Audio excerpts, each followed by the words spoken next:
Good morning, dear students. As you know, we are discussing the topic National Health Programs related to child welfare. We have already discussed some of the national health programs, and today we are going to discuss the remaining national health programs related to child welfare. First program is National Program on Immunization. Okay, it was established on 1974. So, you know about this program. In this program, immunization facilities are provided to the childrens, okay, from the birth to their adulthood. Okay, so immunization facilities are given to the childrens as well as to the pregnant mothers. Next, in 1974, WHO launched expanded program of immunization, that is EPI. So in international level, in 1974, WHO, World Health Organization, has launched expanded program of immunization, that is EPI. Okay. And in 1978, Government of India launched the same EPI program in India. So in India, when this immunization program has launched, it was launched in 1978. And in 1984, EPI, that is Expanded Program of Immunization, was renamed as Universal Immunization Program. That means हमारे India में ये national immunisation programme कब launch किया गया? 1978 में, और उसका rename किया गया, वापस से उसका नाम चेंज करके एक्सपेंडेड प्रोग्राम ऑफ इम्यूनाइजेशन से चेंज करके यूनिवर्सल इम्यूनाइजेशन प्रोग्राम इसका नाम रखा गया. ठीक है, in 1985. So what are the objectives of this immunization program? So its objective is first to increase immunization coverage. ठीक है, इसमें क्या किया जाता है? इम्यूनाइजेशन फैसिलिटीज़ प्रोवाइड किया जाता है, वैक्सीनेशन फैसिलिटीज़ प्रोवाइड किया जाता है प्रेग्नेंट मदर्स को, ठीक है, इन्फेंट्स को एंड चिल्ड्रंस को. सो इम्यूनाइजेशन कवरेज, दैट मीन्स सारे चिल्ड्रंस तक ये इम्यूनाइजेशन, सारे प्रेग्नेंट मदर्स तक ये इम्यूनाइजेशन पहुंचने चाहिए. कोई भी ऐसा चाइल्ड कंट्री में नहीं बचना चाहिए, चाहे वो किसी भी रीजन का हो, चाहे वो विलेजेस में रहता हो, चाहे वो टाउन में रहता हो, चाहे वो सिटीज़ में रहता हो, या फिर वो किसी भी जगह से बिलोंग करता हो. ठीक है, दैट मीन्स किसी भी तरह का उसके साथ डिस्क्रिमिनेशन ना हो, चाहे वो किसी भी कास्ट का हो, रिलीजन का हो, कलर का हो. ठीक है, ये मैटर नहीं करता. सारे चिल्ड्रंस का ये राइट्स है कि सारे चिल्ड्रंस को, सारे प्रेग्नेंट मदर्स को, सारे इन्फेंट्स को इम्यूनाइजेशन फैसिलिटीज़ प्रोवाइड हो. ठीक है, तो ये गवर्नमेंट का रिस्पॉन्सिबिलिटी होता है कि सारे इम्यूनाइजेशन जो वैक्सीन्स है वो according to the age of the child, according to the routine immunization schedule, सारे चिल्ड्रंस तक ये इम्यूनाइजेशन कवरेज पहुंच सके. इसीलिए इस प्रोग्राम को लॉन्च किया गया ताकि कोई भी बच्चा इम्यूनाइजेशन से ना बचे. ठीक है, इम्यूनाइजेशन से वो इम्यूनाइजेशन कवरेज सारे चिल्ड्रंस तक पहुंच सके. ठीक है, और कोई भी बच्चा इम्यूनाइजेशन से ना छूट पाए. ठीक है, इसीलिए ये इम्यूनाइजेशन प्रोग्राम को लॉन्च किया गया. Next, to improve the quality of service. ठीक है, as well as immunization facilities जो प्रोवाइड किया जा रहा है उसका क्वालिटी, ठीक है, उसका क्वालिटी को इंक्रीज़ करने के लिए. ठीक है, तो इस क्वालिटी को इंक्रीज़ करने के लिए, इम्यूनाइजेशन सर्विस को और एक्सटेंड करने के लिए ऐसे प्रोफेशनल्स को अपॉइंट किया गया. ठीक है, प्रोफेशनल्स अपॉइंट किए गए, जैसे ANMs को ट्रेनिंग दिया गया. ठीक है, वैक्सीनेटर जो होते हैं, ठीक है, जो वैक्सीनेशंस देते हैं उनको ट्रेनिंग दिया गया. ठीक है, बहुत सारे सर्वेज किए गए. ठीक है, हर एक पॉइंट, ठीक है, कोने कोने तक ये सर्विसेज को प्रोवाइड करने के लिए एफर्ट्स किए गए. ठीक है, तो जो इम्यूनाइजेशन सर्विस जो है वो उसका क्वालिटी को इम्प्रूव किया गया. ठीक है, जो भी वैक्सीनेशंस दिए जा रहे हैं उसको प्रॉपर मॉनिटर किया गया. कोल्ड चेन सिस्टम जो है, cold chain, that means cold chain system से वैक्सीन्स को प्रिजर्व किया जाता है. ठीक है, कि वैक्सीन्स कंटामिनेटेड ना हो, उसके मैन्युफैक्चर होने से लेकर के चिल्ड्रंस तक, वैक्सीनेशन लगने तक, एडमिनिस्ट्रेशन ऑफ द वैक्सीन्स तक उनको वैक्सीन्स को प्रिजर्व करके रखा जाता है कोल्ड चेन टेक्निक्स में, तो कोल्ड चेन सिस्टम्स को स्ट्रॉन्ग किया गया, ठीक है। तो ये सारी चीज़ें किस में आ रही है, क्वालिटी ऑफ सर्विस, ठीक है। इम्यूनाइजेशन प्रॉपरली चिल्ड्रंस तक पहुंच सके, मदर्स तक पहुंच सके, और वो इम्यूनाइजेशन फैसिलिटी जो है वो क्वालिटी का हो, ठीक है। बस दिखावे के लिए इम्यूनाइजेशन ना हो, प्रॉपर इम्यूनाइजेशन मिले और उसका जो क्वालिटी हो वो बेस्ट क्वालिटी का इम्यूनाइजेशन मिले, वैक्सीन्स जो है वो कंटामिनेटेड ना रहे, किसी तरह का चिल्ड्रंस को एकदम ज़्यादा सीवियर साइड इफ़ेक्ट्स ना हो, मदर्स को सीवियर साइड इफ़ेक्ट्स ना हो, ठीक है, वो प्रिवेंटेड रहें, ठीक, फर्दर डिसीजेस से। तो ये सारी चीज़ें आती है क्वालिटी ऑफ सर्विस में। Next, to achieve self sufficiency in vaccine production, ठीक, और इंडिया सेल्फ सफिशिएंट बना, ठीक है। इस इम्यूनाइजेशन प्रोग्राम को लॉन्च करके इंडिया जो है सेल्फ सफिशिएंट बना। जैसे आप अभी देख रहे होंगे, अभी बहुत ज़्यादा ये ट्रोल हो रहा है सशक्त भारत, ठीक है, सशक्त भारत अभियान जो चल रहा है, दैट मीन्स इंडिया को सेल्फ सफिशिएंट बनाने का जो ये अभियान चल रहा है, ठीक है। उसी तरह से इम्यूनाइजेशन में भी इंडिया जो है वो आगे बढ़े, इंडिया को किसी भी कंट्री से इम्पोर्ट ना करना पड़े वैक्सीन्स, ठीक है, दूसरे कंट्रीज से लेना ना पड़े, इंडिया खुद अपना वैक्सीन्स डेवलप करे, ठीक है। इसलिए इंडिया को सेल्फ सफिशिएंट बनाने के लिए इन दी प्रोडक्शन ऑफ वैक्सीन, ठीक है, इसलिए ये प्रोग्राम को लॉन्च किया गया, ठीक। जैसे आप अभी देख रहे होंगे, it is a proud for India that अभी जो कोविड वैक्सीन्स जो भी बन रहे हैं, ठीक है, जो कोविड वैक्सीन्स हमारे इंडिया में जो बने हैं, ठीक है, ये भी क्या है, ये बहुत ही ज़्यादा असर कर रहे हैं, बहुत ज़्यादा इफ़ेक्टिव हैं, ठीक है। तो कहीं ना कहीं इंडिया सेल्फ सफिशिएंट हुआ है फॉर द वैक्सीन प्रोडक्शन, ठीक। और जो ये कोविड वैक्सीन से इंडिया जो है दूसरे कंट्रीज़ को भी, यूएसए को, रसिया को और बहुत सारे ऐसे कंट्रीज़ को एक्सपोर्ट कर रहा है, ठीक है। तो इंडिया जो है सेल्फ सफिशिएंट बना है वैक्सीनेशंस के प्रोडक्शन के लिए। Next, to train health personnel, ठीक।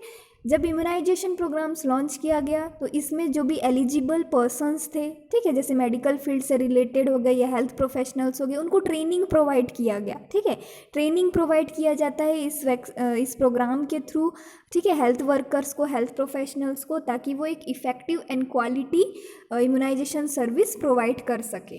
Next, to supply cold chain equipment and establish a good surveillance network, okay.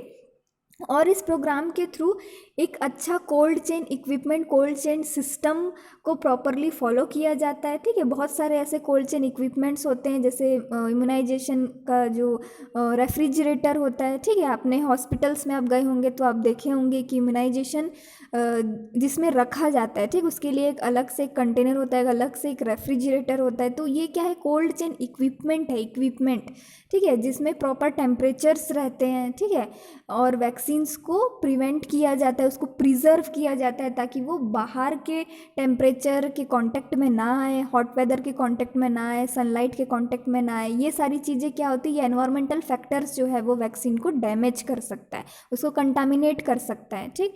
और अगर इस तरह का कंटामिनेटेड वैक्सीन अगर चिल्ड्रंस या प्रेग्नेंट मदर्स को एडमिनिस्टर किया जाता है तो सीवियर साइड इफेक्ट हो सकता है, हाइपर सेंसिटिविटी रिएक्शंस हो सकते हैं, ठीक है।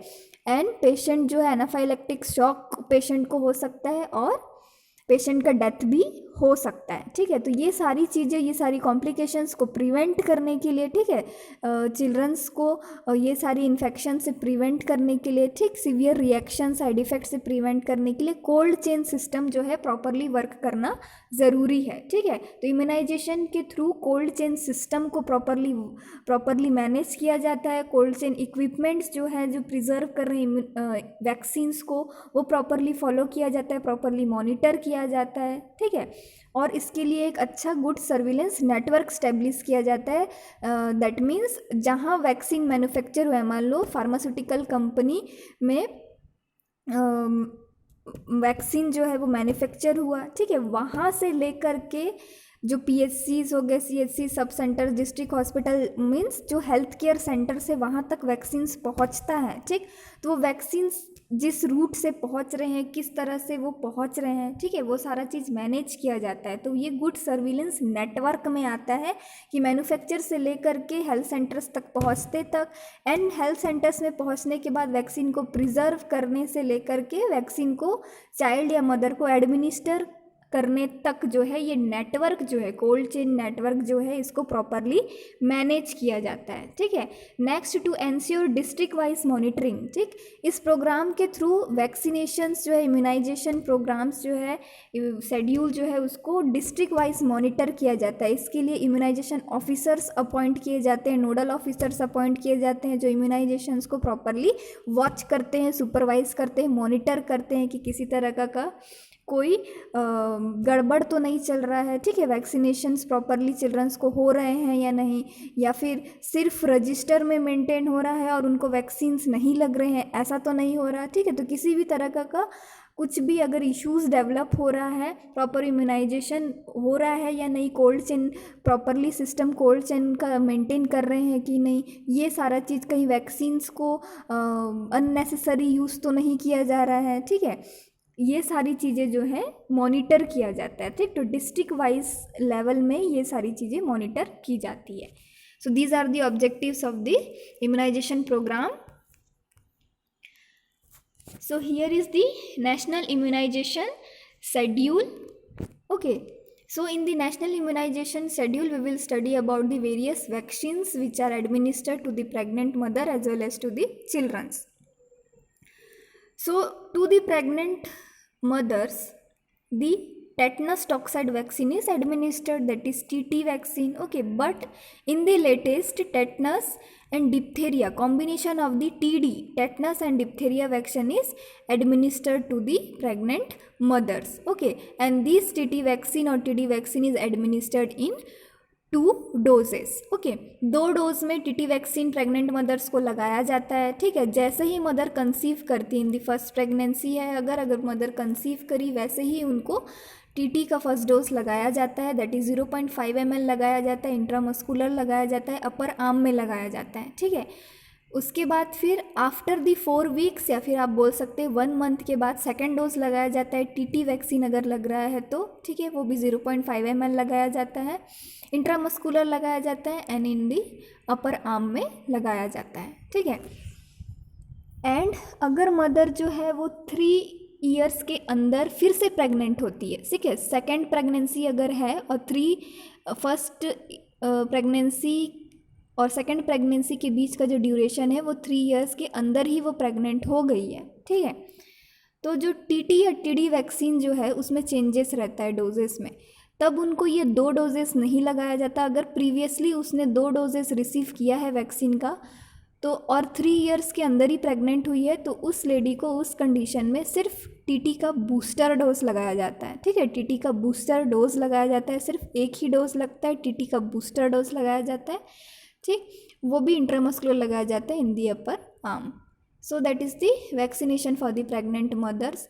And here it is given about the childrens, about the infants and the children. So at birth, ठीक है, जैसे ही एक चाइल्ड का बर्थ होता है तो उसको जो वैक्सीन्स लगते हैं एट बर्थ में BCG वैक्सीन लगाया जाता है. तो BCG का फुल फॉर्म क्या होता है आपको पता होगा, bacillus of Calmette and Guerin. Okay, so at birth लगाया जाता है और मैक्सिमम एज कब तक लगा सकते हैं, 1 ईयर ऑफ एज तक वैक्सीन लगा सकते हैं BCG का, अगर बर्थ के टाइम पर नहीं लगा है तो.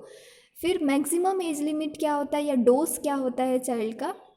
सो जो डोज होता है वो 0.05 ml लगाया जाता है. ठीक है, 1 मंथ तक. ठीक, अगर एट बर्थ नहीं लग पाया किसी भी वजह से तो 1 मंथ के अंदर जो है 0.05 ml जो डोज है वो लगाया जाता है. ठीक है, और अगर 1 मंथ के बाद BCG का वैक्सीन लग रहा है चाइल्ड को तो 0.1 ml ही लगाया जाता है. ठीक, इसमें डाइल्यूएंट यूज़ होते हैं. ठीक, और वो डाइल्यूएंट होता है सोडियम क्लोराइड. ठीक, रूट जो है इंट्राडर्मल लगाया जाता है, साइट अपर आर्म में लगाया जाता है, लेफ्ट अपर आर्म में लगाया जाता है. ठीक है, intradermal. Next is hepatitis B eight birth लगाया जाता है. ठीक है, और इसका मैक्सिमम कब तक लगा सकते हैं, 24 आवर्स के अंदर ही इसको लगाया जाता है आफ्टर दी बर्थ. ठीक है, और इसका डोज होता है 0.5 ml और किसी भी तरह का डाइल्यूएंट इसमें यूज़ नहीं किया जाता है. रूट जो होता है इंट्रामस्कुलर लगाया जाता है. साइड जो है anterolateral side of mid thigh region में लगाया जाता है, एंटेरोलेटरल साइड में लेफ्ट थाई में लगाया जाता है. ठीक है, नेक्स्ट इज OPV वैक्सीन लगाया जाता है, that is oral polio vaccine लगाया जाता है, ये फर्स्ट डोज रहता है, ठीक है। एट बर्थ दिया जाता है, ये ओरली दिया जाता है, ठीक है। 15 डेज के अंदर ये वैक्सीन जो है ओरल पोलियो वैक्सीन वो दे सकते हैं, 2 ड्रॉप्स दिया जाता है orally. Next OPV that is oral polio vaccine का first dose, second dose and third dose दिया जाता है चाइल्ड को। फर्स्ट डोज जो है वो एट 6 वीक्स में दिया जाता है, सेकेंड डोज 10 वीक्स में एंड थर्ड डोज जो है वो 14 वीक्स ऑफ एज में दिया जाता है। और ये जो डोजेस है ये मैक्सिमम 5 ईयर्स ऑफ एज तक दे सकते हैं। ये भी 2 ड्रॉप्स दिया जाता है, ओरली एडमिनिस्टर किया जाता है। Next vaccine is pentavalent vaccine. So through the name only you can understand pentavalent, that means here in this vaccine there is a combination of the 5 vaccines, combination of 5 vaccine, okay. So in this pentavalent vaccine, what are that 5 combination of vaccines are diphtheria, pertussis, tetanus, hepatitis B and Hib vaccine, ठीक है। Haemophilus influenza type B, it is the full form of Hib. So it is a combination of 5 vaccine in only one vaccine, that is pentavalent vaccine, ठीक। तो ये जो है ये pentavalent vaccine ये 6 weeks में लगाया जाता है। 10 इसका भी 3 डोजेस है, फर्स्ट डोज जो है 6 वीक्स में, सेकेंड 10 वीक्स में एंड थर्ड जो है वो 14 वीक्स में लगाया जाता है। मैक्सिमम ईयर कब तक लगा सकते हैं, 1 ईयर ऑफ एज तक ये वैक्सीन लगा सकते हैं। डोसेस जो है 0.5 ml डोज रहता है। डाइल्यूएंट इसमें किसी भी तरह का यूज़ नहीं होता है। रूट जो है इंट्रामस्कुलर लगाया जाता है, ठीक है, anterolateral side of the thigh में लगाया जाता है, मिड थाई में, and it is left thigh region में ही लगाया जाता है, ठीक है। Next is IPV vaccine, that is inactivated polio vaccine, and it is given in 6 weeks and next dose is given at 14 weeks. Maximum age when this vaccine is administered is 1 years of age and dose जो है वो 0.1 ml administer किया जाता है। किसी भी तरह का डाइल्यूएंट यूज़ नहीं किया जाता। रूट जो है इंट्राडर्मली लगाया जाता है एंड साइड जो है upper arm, right upper arm में लगाया जाता है, ठीक। Next vaccine is rotavirus vaccine and this rotavirus vaccine is given if it is applicable according to the children's, but now it is added in the routine immunization schedule. So rotavirus vaccine, it is also given in 6 weeks of age, 10 weeks and 14 weeks, and it is given up to the 1 year of age. It is given 5 drops. It is given 5 drops. No diluent is used and it is administered orally. A pneumococcal conjugated vaccine, that is PCV, is administered and it is given at 6 weeks of age, 14 weeks of age and at 9 completed months booster dose is given. Maximum age limit is 1 year of age. This vaccine can be administered and the dose of this vaccine is 0.5 ml. Diluent, no any diluent is used and route of administering this vaccine is intramuscular. Intramuscular this vaccine is given and site of this vaccine is anterolateral side of mid thigh. Okay, right mid thigh anterolateral side this vaccine is administered. Next is measles rubella vaccine of first dose is given and at 9 completed months of age this vaccine is given up to 12 months of age. Okay, and up to 5 years of age this vaccine can be administered and dose of this vaccine is 0.5 ml. Diluent, yes, diluent is used. It is diluted with the sterile water and it is given subcutaneous upper arm, right, okay, right upper arm it is administered. Next is Japanese encephalitis vaccine is also added in the routine immunization schedule. So it is given at 9 months to 12 months of age it is given and it can be administered up to 15 years of age. 0.5 ml dose is given and it is also diluted with the phosphate buffer solution. It is also administered subcutaneous and it is administered in the left upper arm. Next, vitamin A syrup is also given to the children. First dose it is started in the 9 months and it is given with the vaccine, measles vaccine. It is administered the syrup of vitamin A and it is started in the 9 months of age, and from the 9 months of age it is given up to the 5 years of age. Dose of this vaccine is 1 lakh international unit, or you can say that 1 ml, and it is given orally. It is administered orally from the 9 months of age up till the 5 years of age of the children. Vitamin A syrup is also administered. So here we have discussed about the national immunization schedule. Next is the integrated management of childhood illness. Next program is the integrated management of childhood illness, that is IMCI, and it is also an IMNCI, that is integrated management of neonatal and childhood illness. So it was established on 1992. Okay, and this was launched by the work of UNICEF and WHO. So UNICEF and WHO both have worked combinedly for the launching of this program.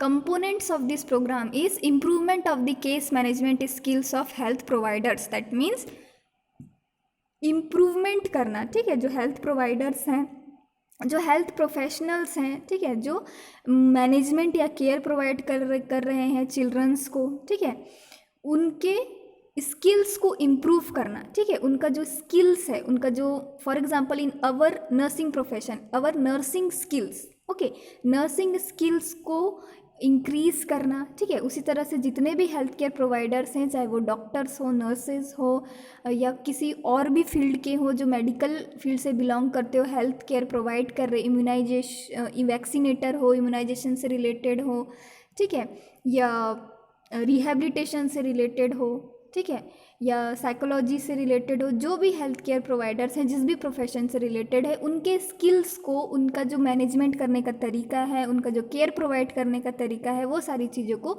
Improve करने के लिए, उनके skills को improve करने के लिए IMNCI जो है वो वर्क करते हैं, उनको ट्रेनिंग्स प्रोवाइड किया जाता है। Improvement in the overall health system, इससे क्या होता है, ओवरऑल हेल्थ सिस्टम जो है वो इम्प्रूव होता है, ठीक है। हेल्थ केयर प्रोफेशनल्स को ट्रेनिंग दिया जाएगा तो वो अच्छे से केयर प्रोवाइड कर पाएंगे, अच्छे से मैनेजमेंट कर पाएंगे, चाइल्डहुड इलनेस को अच्छे से टैकल कर पाएंगे, ठीक है। तो इससे क्या होगा, ओवरऑल हेल्थ सिस्टम जो है वो कहीं ना कहीं इम्प्रूव होगा। Next, improvement in family and community health care practices, ठीक। और इस प्रोग्राम के थ्रू जो है फैमिली का जो सेटिंग्स है, फैमिली का जो हेल्थ केयर है एंड फैमिली, ठीक है, फैमिली, सारे फैमिलीज़ ही मिल करके, ठीक है, कम्युनिटी सेटअप करते हैं ना, एक सोसाइटी बनाते हैं, ठीक। तो सबसे पहले फैमिलीज़ को स्ट्रेंथनिंग दिया जाता है, हेल्थ केयर उनका इम्प्रूव किया जाता है। तो हर एक फैमिली का जब हेल्थ केयर इम्प्रूव होगा तो उस पर्टिकुलर कम्युनिटी का, उस पर्टिकुलर एरिया, उस पर्टिकुलर सोसाइटी का भी हेल्थ केयर अपने आप ही इम्प्रूव होगा, ठीक है। इसलिए फैमिली के ऊपर फोकस किया जाता है, फैमिली केयर को इम्प्रूव करने के लिए, उनको सारे हेल्थ केयर प्रैक्टिसेस अवेलेबल करवाने के लिए, सारे ट्रीटमेंट अवेलेबल करवाने के लिए एफर्ट्स किए जाते हैं। Next, collaboration and coordination with other departments, ठीक। तो इस प्रोग्राम के थ्रू IMNCI जो है वो दूसरे प्रोग्राम्स, दूसरे सर्विसेज के साथ भी कोलैबोरेट करके, एक साथ मिल करके ये वर्क करते हैं, ठीक है, ताकि एक हेल्दी लाइफ दे सके चिल्ड्रंस को, मदर्स को एंड पूरे सोसाइटी को।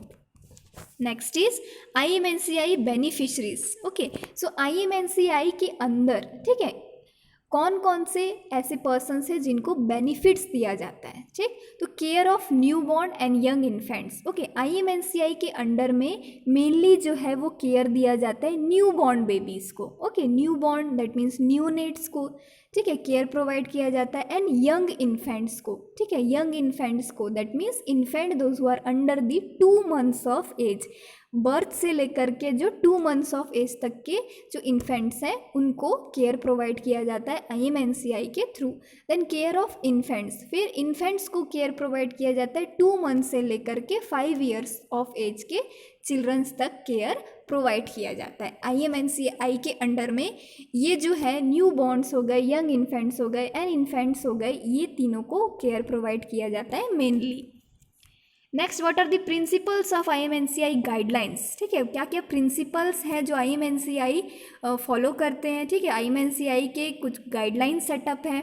That is all sick young infants up to 2 months of age must be assessed of possible bacterial infection, that is jaundice and diarrhoea. That means जितने भी young infants हैं, ठीक है, जो बर्थ से लेकर 2 months ऑफ एज तक के जो इन्फेंट्स हैं, ठीक है, उनको प्रॉपरली एसेस किया जाता है। ठीक है, उनका कंडीशन प्रॉपरली एसेस किया जाता है, रेगुलर मॉनिटर किया जाता है। ठीक है, हर दिन उनका असेसमेंट किया जाता है, mainly for any kind of the bacterial infection. ठीक है, क्योंकि अभी चाइल्ड का बर्थ हुआ है, उनका इम्यूनिटी इतना स्ट्रॉन्ग नहीं होता, तो उनको छोटा सा भी इन्फेक्शन अगर होता है तो बहुत सीवियर हो सकता है। इसलिए प्रॉपरली मॉनिटर किया जाता है, एसेस किया जाता है। ठीक है, यंग इन्फेंट्स को, ठीक, किसी तरह का बैक्टीरियल इन्फेक्शन तो नहीं हुआ है चाइल्ड में, ठीक, या जॉन्डिस तो नहीं हुआ है। ठीक है, आप पढ़ेंगे, ठीक है, न्यूनेटल जॉन्डिस के बारे में पढ़ेंगे। ठीक है, हाइपर बिलीरुबिमिनिया के बारे में आप पढ़ेंगे। ठीक है, तो इसमें क्या होता है, चिल्ड्रंस को बहुत ज़्यादा चांसेस होते हैं जॉन्डिस होने के। ठीक है, तो इसलिए प्रॉपरली असेसमेंट किया जाता है कि चिल्ड्रंस में किसी तरह का इन्फेक्शन तो डेवलप नहीं हो गया, जॉन्डिस तो नहीं हुआ है, या फिर डायरिया। ये जो 3 मेन डिसीजेस जो है ये बहुत ही ज़्यादा सीवियर होते हैं, और चिल्ड्रंस को between the 2 months of age ये तीनों डिसीजेस होने का चांसेस बहुत ही ज़्यादा होता है, और ये 3 डिसीजेस की वजह से चाइल्ड का डेथ भी हो सकता है। ठीक है, इसलिए इन्फेंट मॉर्टेलिटी रेट को भी रिड्यूस करने के लिए ये जो प्रिंसिपल्स है IMNCI में, ये गाइडलाइंस इंक्लूड किया गया है कि प्रॉपर असेसमेंट किया जाए इन्फेंट्स का। ठीक है, अगर किसी तरह का उनको बैक्टीरियल इन्फेक्शन तो नहीं है, जॉन्डिस तो नहीं है, डायरिया तो नहीं है, सारी चीज़ों का असेसमेंट होना टाइम रहते ज़रूरी है, ताकि टाइम रहते ट्रीटमेंट प्रोवाइड हो सके और चाइल्ड को बचाया जा सके। ठीक है, next, all sick children aged 2 months up to 5 years must be examined for general danger signs and then for cough or difficult breathing, diarrhea, fever और ear problem। ठीक, फिर अब जो चाइल्ड्स है वो 2 months ऑफ एज से 5 years के जो चिल्ड्रंस हैं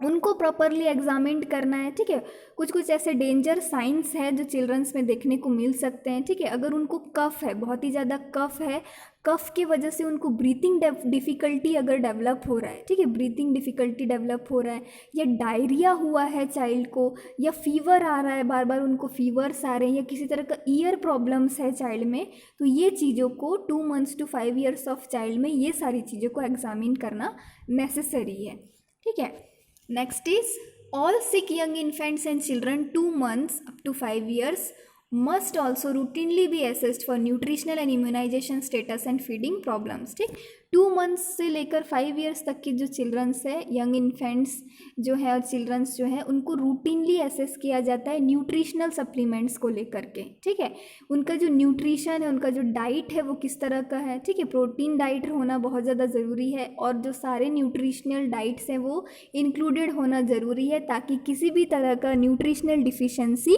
ना हो। ठीक है, एंड इम्यूनाइजेशन स्टेटस भी चेक किया जाता है। ठीक है, कि चिल्ड्रंस को रूटीन इम्यूनाइजेशन में उनके एज के अकॉर्डिंग कौन सा इम्यूनाइजेशन लगना है, ये सारा चीज़ को एसेस किया जाता है। एंड ये देखा जाता है कि चिल्ड्रन को किसी तरह का फीडिंग प्रॉब्लम तो नहीं है। ठीक है, फीडिंग प्रॉब्लम्स अगर होगा तो चाइल्ड जो है प्रॉपर डाइट, चाइल्ड जो है प्रॉपर न्यूट्रिशनल डाइट इंटेक नहीं कर पाएगा, जिसकी वजह से उसको न्यूट्रिशनल डिफिशिएंसी डिसऑर्डर्स डेवलप हो सकते हैं। इम्यूनाइजेशन अगर उसका कंप्लीट नहीं होगा, कोई भी इम्यूनाइजेशन पेंडिंग रह जाएगा, तो डिसीज़ कॉज हो सकते हैं। ठीक है, जो कम्युनिकेबल डिसीजेस है वो चिल्ड्रंस में कॉज हो सकते हैं। इसलिए ये ध्यान में दिया जाता है कि कोई भी इम्यूनाइजेशन जो है वो पेंडिंग ना रहे, कोई भी वैक्सीन पेंडिंग ना रहे, सारा वैक्सीनेशन चाइल्ड को हो, और किसी तरह का फीडिंग प्रॉब्लम्स तो नहीं है चाइल्ड में। ठीक है, अगर मान लो कुछ कंजेनाइटल डिफॉर्मिटीज़ है चाइल्ड में, मान लो क्लेफ्ट लिप, क्लेफ्ट पैलेट है, तो वो प्रॉपरली फूड इनटेक नहीं कर पाएगा। ठीक है, क्लेफ्ट लिप, क्लेफ्ट पैलेट में क्या होता है, ये कंजेनाइटल अबनॉर्मलिटीज़ है। ठीक है, बाई बर्थ क्या होता है, चाइल्ड का जो लिप है वो लिप का फॉर्मेशन प्रॉपरली नहीं हो पाता है। ठीक है, फिर जो पैलेट रीजन है वो पैलेट भी फॉर्मेशन नहीं हो पाता है, जिसकी वजह से फूड अगर माउथ में हम देते हैं या फूड इनटेक करता है चाइल्ड, तो वो प्रॉपरली नहीं कर पाता। ठीक है, तो ये भी एक प्रॉब्लम हो सकता है। ठीक, फीडिंग प्रॉब्लम्स में। ठीक। तो ये सारी चीज़ों को पहले से ही एसेस किया जाता है। Next, management procedures use a limited number of essential drugs and encourage active participation of caretakers, ठीक। फिर मैनेजमेंट, किस तरह से चाइल्ड का इलनेस को मैनेज किया जाता है, तो IMNCI के मैनेजमेंट के अकॉर्डिंग क्या किया जाता है, limited number of essential drugs, ठीक है। ये ध्यान में दिया जाता है कि जो इसेंशियल ड्रग्स हैं, ठीक है, इसेंशियल ड्रग्स का जो यूज़ है वो लिमिटेड वे में किया जा सके। दैट मीन्स जितना नेसेसरी है, जितना ज़रूरत है ड्रग्स का, तभी चिल्ड्रंस को वो ड्रग्स दिया जाए, क्योंकि क्या होता है, ड्रग्स के भी बहुत सारे साइड इफ़ेक्ट्स ऐसे होते हैं, ठीक है। या फिर ये भी ध्यान में दिया जाता है कि जब ड्रग्स का नीड हो तो वो सप्लाई में अवेलेबल रहे, ठीक है, वो रिसोर्स में अवेलेबल रहे, ठीक है, उसका लिमिटेशन ना हो या उसकी कमी ना हो, ठीक है, ये सारा चीज़ ध्यान दिया जाता है, ठीक है। और एंकरेज किया जाता है केयर टेकर्स को, दैट मीन्स चिल्ड्रंस के जो भी केयर टेकर्स हैं, मान लो पेरेंट्स हो गए, ठीक है, उनको एंकरेज किया जाता है कि वो सामने आकर के एक्टिव पार्टिसिपेशन करे। एक्टिव पार्टिसिपेशन इसमें क्या हो जाएगा, इसमें दैट मीन्स इम्यूनाइजेशन, ठीक है। पेरेंट्स का ही रेस्पॉन्सिबिलिटी है, केयर टेकर का रेस्पॉन्सिबिलिटी है ये याद रखना, ये ध्यान में रखना कि उनके चिल्ड्रंस को कौन सा वैक्सीन लगा है, कौन से टाइम पे लगा है, एज पे लगा है, एंड नेक्स्ट इम्यूनाइजेशन चाइल्ड का कब है, कौन से डेट पे उसको नेक्स्ट वैक्सीन लगना है, ठीक है। तो ये एक रेस्पॉन्सिबिलिटी है, ठीक। तो ये किस में आ जाएगा, एक एक्टिव पार्टिसिपेशन, पेरेंट्स को खुद से पार्टिसिपेट करना है अपने चाइल्ड के लिए, रेस्पॉन्सिबल होना है, ठीक है। So these are all coming under the active participation of caretaker. Next, based on sign, the child is assigned to color coded classification. So in IMNCI, some color codings are given. According to this color coding, child's illness is assessed, and according to the child's illness, they are given this color coding. The category, the child is considered under this color categories, and according to this color coding only, child is referred to the higher centers for the treatment, or they are referred to the home. Okay, so what are that color codings? So here it is given the purple color, it is given. So this purple color, it is indicating of the urgent hospital referral or admission, ठीक।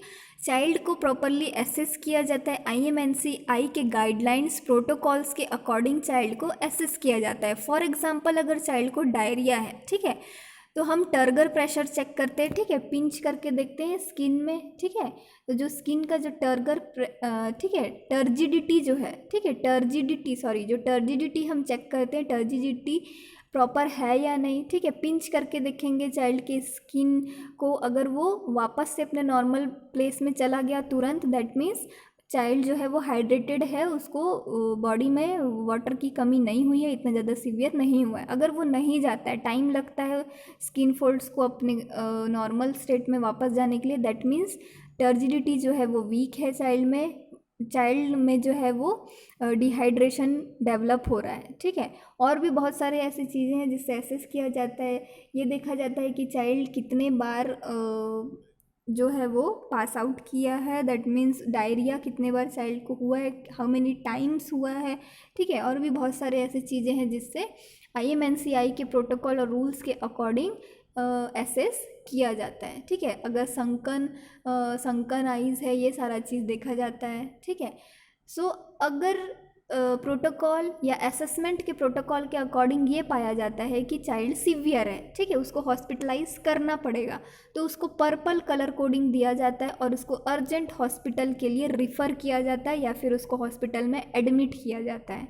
Okay, yellow colour coding अगर दिया जाता है, assessment किया गया, IMNCI के protocol के according में असेसमेंट किया गया, अगर असेसमेंट में ये पाया जाता है कि चाइल्ड का कंडीशन जो है वो येलो कलर कोडिंग में आ रहा है, ठीक है, तब उसको स्पेसिफिक मेडिकल ट्रीटमेंट प्रोवाइड किया जाता है, ठीक है। RX that means treatment, special medical treatment provide किया जाता है और एडवाइस किया जाता है, ठीक है। बट उसको एडमिट नहीं किया जाता हॉस्पिटल में या फिर रेफ़र नहीं किया जाता, उसको एक प्रॉपर ट्रीटमेंट दिया जाता है, ठीक। प्रॉपर ट्रीटमेंट देने के बाद उनको कुछ एडवाइस करके कि इतने दिन ये डोज मेडिसिन्स लेना है, इतने दिन के बाद उनको फिर से फॉलोअप के लिए आना है, मतलब वापस से चेकअप के लिए आना है। ये सारी चीज़ें इंस्ट्रक्शन दे करके, एडवाइस दे करके चाइल्ड को होम में वापस भेज दिया जाता है, घर भेज दिया जाता है। नेक्स्ट असेसमेंट के बाद अगर ये देखा जाता है कि चाइल्ड जो है वो ग्रीन कलर कोडिंग में आ रहा है, ठीक है, उसका जो इलनेस है, तब होम मैनेजमेंट के लिए बोला जाता है, ठीक है। चाइल्ड को होम मैनेजमेंट ही प्रोवाइड किया जाता है, किसी भी तरह का उसको हॉस्पिटल में ट्रीटमेंट या फिर ओपीडी में ट्रीटमेंट नहीं दिया जाता, उसको होम मैनेजमेंट के लिए बोला जाता है।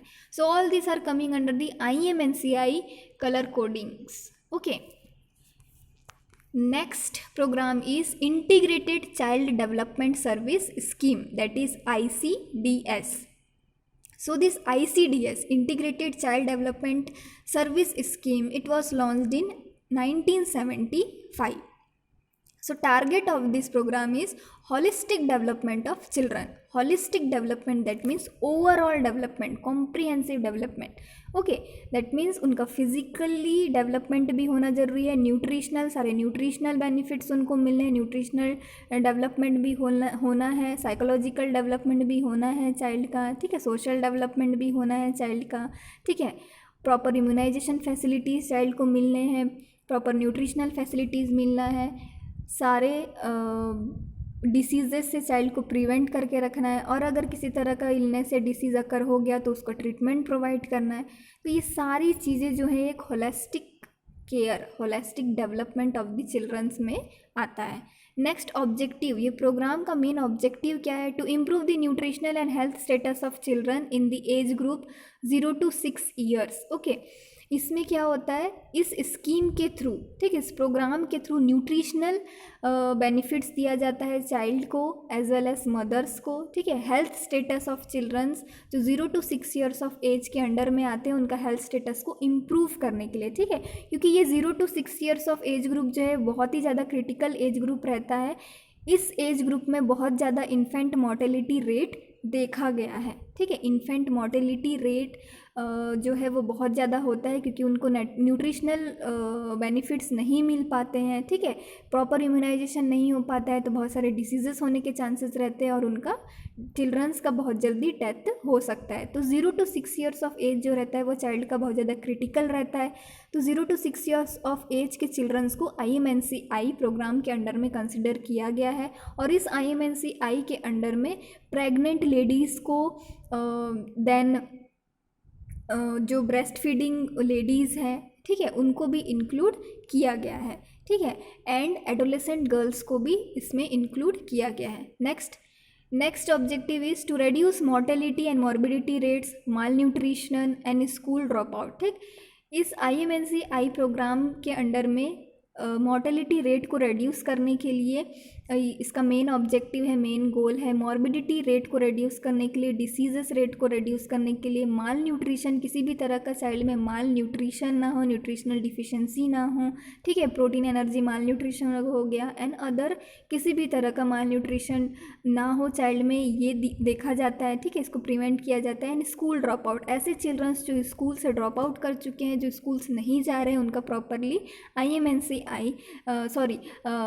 Properly in the ICDS programme में स्कूल ड्रॉप आउट चिल्ड्रंस को वापस से एडमिशन दिया जाता है। Next, to lay the foundation for proper psychological and social development of the child, ठीक। सो ICDS प्रोग्राम में psychological as well as social development भी करवाया जाता है चिल्ड्रंस का, ठीक है, इनका IQ लेवल्स जो है वो इम्प्रूव किया जाता है in the psychological development by giving the informal education, ठीक है। ये ICDS जो है इसके अंडर में आंगनवाड़ी वर्क करते हैं, ठीक है, आंगनवाड़ी सेंटर सेटअप किए जाते हैं, ठीक है, विलेजेस में हो गए, टाउन्स में हो गए, अब हर जगह आंगनवाड़ी सेंटर्स ओपन किए गए हैं, ठीक है, और इस आंगनवाड़ी सेंटर्स रेस्पॉन्सिबिलिटी लेते हैं 0 to 6 ईयर्स चिल्ड्रंस का सारा न्यूट्रिशनल बेनिफिट्स फुलफिल करने के लिए, इम्यूनाइजेशन करवाने के लिए, प्रेग्नेंट लेडीज़ का रजिस्ट्रेशन करके प्रेग्नेंट लेडीज़ को जो प्रॉपर इम्यूनाइजेशन है वो प्रोवाइड करते हैं आंगनवाड़ी सेंटर्स। देन उनको जो भी न्यूट्रिशनल बेनिफिट्स है, आयरन टैबलेट्स हो गया, ठीक है, आयरन रिच फूड्स हो गए, ठीक, और भी बहुत सारी ऐसी चीज़ें हैं जो आंगनवाड़ी सेंटर्स में अभी सर्विसेज प्रोवाइड की जा रही है, ठीक है। ताकि मदर को एज वेल एज उनके चिल्ड्रंस को after the birth of the child childrens को प्रॉपर साइकोलॉजिकल डेवलपमेंट हो सके, सोशल डेवलपमेंट हो सके, माल न्यूट्रिशन से प्रिवेंट हो सके। ठीक है, ये सारी चीज़ें ICDS स्कीम के अंदर में आती है और ICDS प्रोग्राम के अंडर में वर्क करते हैं anganwadi centres. Next, to achieve the effective coordination of policy and implementation amongst the various departments to promote child development. That means इस प्रोग्राम के थ्रू क्या होता है, कोऑर्डिनेशन मैनर में जो भी पॉलिसी सेटअप किए गए हैं, ठीक है, उस पॉलिसी का गोल उसको अचीव करने के लिए, ठीक है, इस प्रोग्राम का जो भी ऑब्जेक्टिव्स है, गोल्स है, उसको अचीव करने के लिए प्रॉपर वे में ये प्रोग्राम इम्प्लीमेंट हो। ठीक है, इसके लिए वेरियस डिपार्टमेंट्स क्या करते हैं, कोऑर्डिनेटेड मैनर में वर्क करते हैं। ठीक है, आपस में कोऑर्डिनेशन के थ्रू ये वर्क करते हैं ताकि प्रमोट कर सके चाइल्ड का प्रॉपर डेवलपमेंट। ठीक है, चाइल्ड का प्रॉपर ग्रोथ एंड डेवलपमेंट हो सके, चाहे वो इंटेलेक्चुअल डेवलपमेंट हो, सोशल डेवलपमेंट हो, फिजिकल डेवलपमेंट हो, लैंग्वेज डेवलपमेंट में हो, या किसी भी तरह का डेवलपमेंट हो, चाइल्ड्स में प्रॉपर डेवलपमेंट हो सके। ठीक है, और इन फ्यूचर उनको किसी भी तरह का प्रॉब्लम फेस ना करना पड़े, चाहे वो साइकोलॉजिकल प्रॉब्लम्स हो या फिजिकल प्रॉब्लम्स हो या किसी भी तरह का प्रॉब्लम्स हो। तो इसलिए कोऑर्डिनेशन मैनर में सारे डिपार्टमेंट्स जो है वो एक साथ वर्क करते हैं और ये जो प्रोग्राम है उसको इम्प्लीमेंट करने का ट्राई करते हैं हर एक प्लेस, हर एक जगह पर, ताकि सभी चाइल्ड तक जो है ये सर्विस पहुंच सके और उनका प्रॉपर ग्रोथ एंड डेवलपमेंट हो सके। Next, to enhance the capability of the mother to look after the normal health and nutritional needs of the child through proper nutrition and health education. That means mother को भी इस service के through, इस scheme के through, ICDS के through capable बनाया जाता है, उनकी कैपेबिलिटी को, उनकी एबिलिटी को इंक्रीज किया जाता है by providing the education, by providing the essential health education according to the needs of the childrens.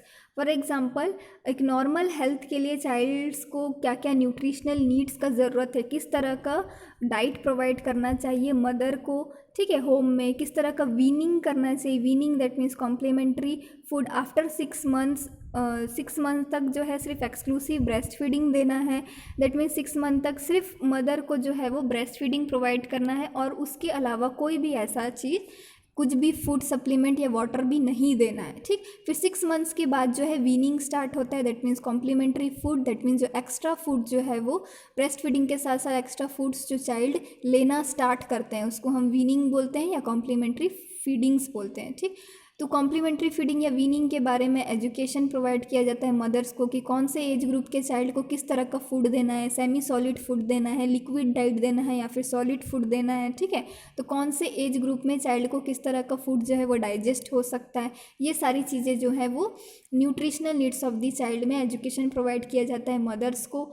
ठीक है, और अगर किसी तरह का चाइल्ड में कोई साइन एंड सिम्टम्स दिखता है डिसीज़ के लिए, फीवर आ रहा है, डायरिया हो रहा है, ठीक है, जॉन्डिस है, येलोइश डिस्कलरेशन हो रहा है, ठीक है, आइस के, नेल्स के, या चाइल्ड जो है वो ब्लूइश दिख रहा है, तो ये कौन कौन से ऐसे कंडीशन में हो सकता है, ये मदर को एजुकेट किया जाता है ताकि टाइम रहते मदर जो है वो समझ सके कि उसके चाइल्ड को किसी तरह का कोई प्रॉब्लम है।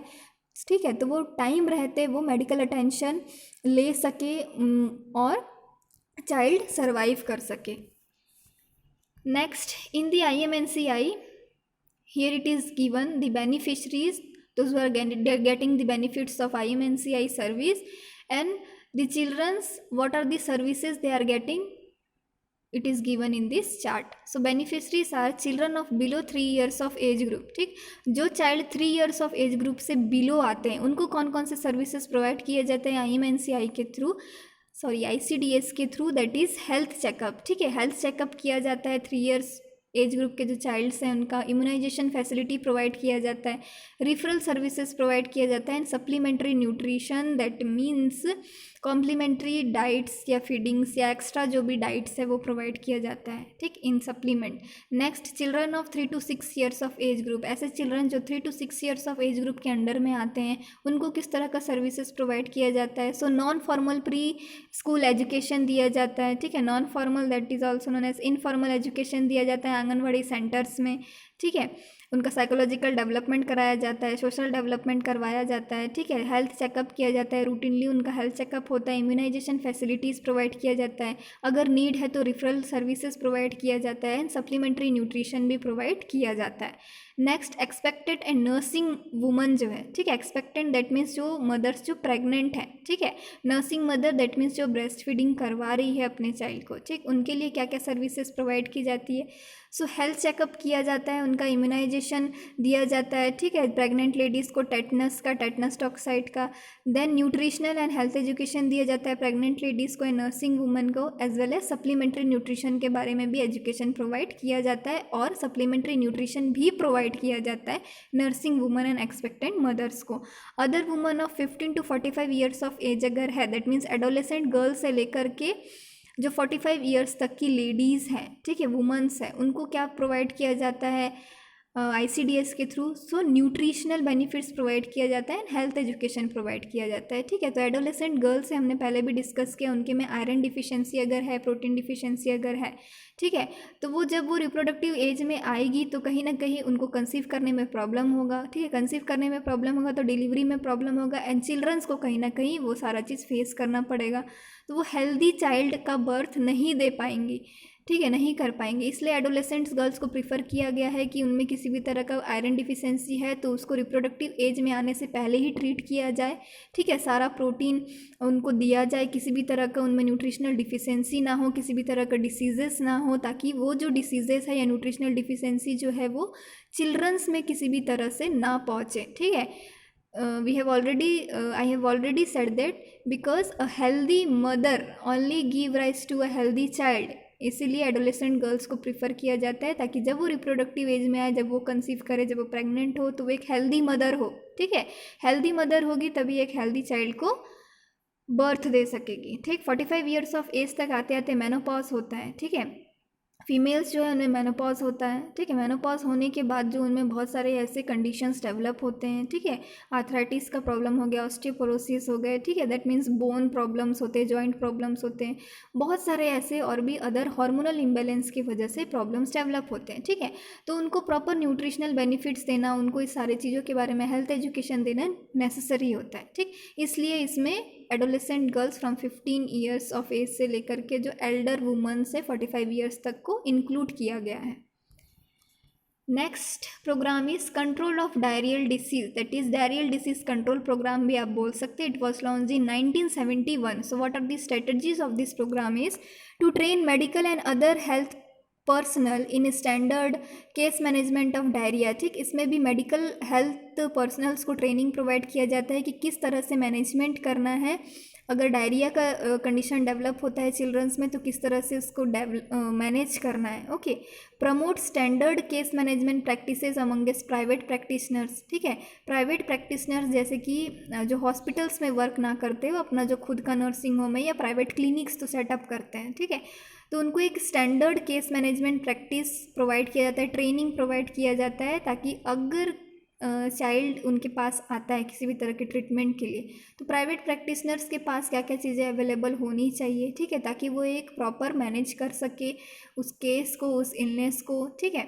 Next, instruct mother in home management of diarrhoea and recognization sign which signal immediate care, ठीक, मदर को इसमें इंस्ट्रक्ट किया जाता है, ठीक है, उनको ये एजुकेशन दिया जाता है कि अगर चाइल्ड में डायरिया हो रहा है, ठीक है, होम मैनेजमेंट किस तरह से करना है डायरिया के कंडीशन में, या उनको कौन कौन से ऐसे साइंस है वो रिकॉग्नाइज करने हैं चाइल्ड में कि अगर डायरिया है तो उसमें डिहाइड्रेशन हो जाता है, तो ये चेक करना है कि चाइल्ड में डिहाइड्रेशन तो नहीं डेवलप हो रहा है, कितने बार चाइल्ड को डायरिया हुआ है, ठीक है, और चाइल्ड में वाटर की कमी तो नहीं हो रही है, डिहाइड्रेशन तो नहीं हो रहा है, कौन कौन से ऐसे साइंस है जो चाइल्ड शो करता है in the condition of diarrhoea, ये सारा चीज़ जो है वो मदर को एजुकेट किया जाता है, इंस्ट्रक्ट किया जाता है, ताकि वो समय रहते उस सिग्नल को समझ सके और इमीडिएट जो है वो केयर अचीव कर सके अपने चाइल्ड के लिए। नेक्स्ट, मेक अवेलेबल दी ORS ओरल रिहाइड्रेशन सॉल्यूशन और salt packets free of cost, ठीक है,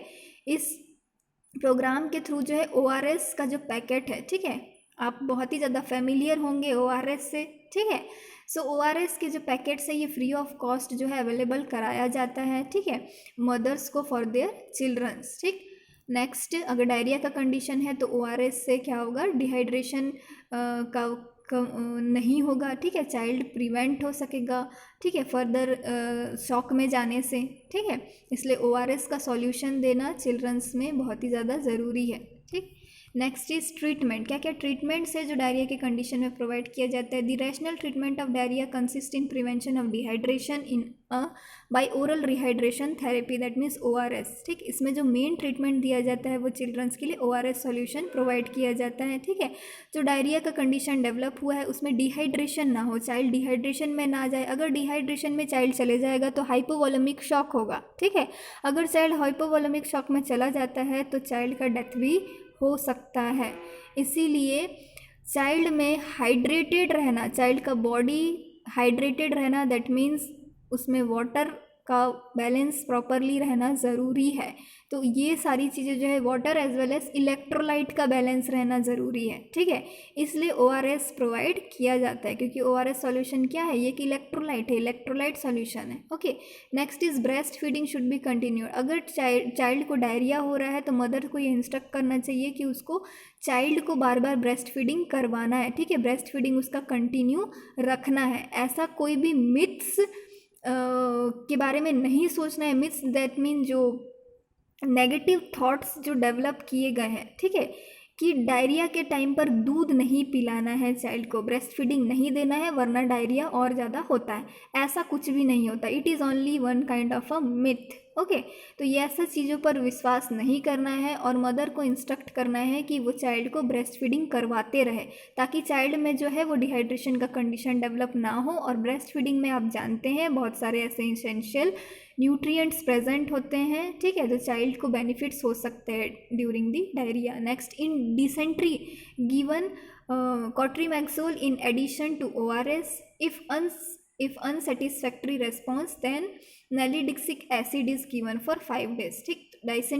डिसेंट्री अगर हो रहा है, डायरिया अगर हो रहा है, ठीक है, तो उसके साथ, तो उस टाइम पर कॉट्रीमैक्सोल दिया जाता है ORS के साथ, ठीक है।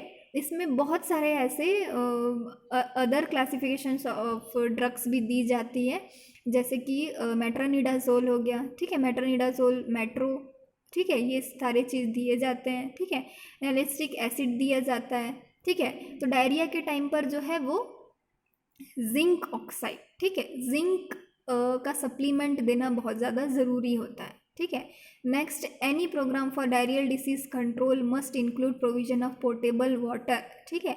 और ये ध्यान में दिया जाता है डायरिया को कंट्रोल करने के लिए, क्योंकि डायरिया क्यों हो रहा है, कहीं ना कहीं से उसको कंटामिनेटेड वाटर के कांटेक्ट में वो आया होगा। वाटर सबसे बड़ा रोल प्ले करता है चिल्ड्रंस में इन्फेक्शन के लिए, ठीक है। अगर कंटामिनेटेड वाटर है, ठीक है, या फिर हो सकता है कि वो अदर किसी कुछ भी इन्फेक्शन के थ्रू उसको इन्फेक्शन बॉडी में आया हो जिससे डायरिया हो रहा हो, ठीक, कंटामिनेटेड वाटर, फूड हो गया, या फिर हो सकता है चिल्ड्रंस छोटे रहते हैं तो खेलते खेलते कुछ भी अपने मुंह में डालते हैं, है ना, तो उस वजह से इन्फेक्शन मिला हो। बट ये देखा गया है कि मेनली जो है वो वाटर, ठीक है, कंटामिनेटेड वाटर अगर है तो उस वजह से चाइल्ड्स को डायरिया हो सकता है, ठीक।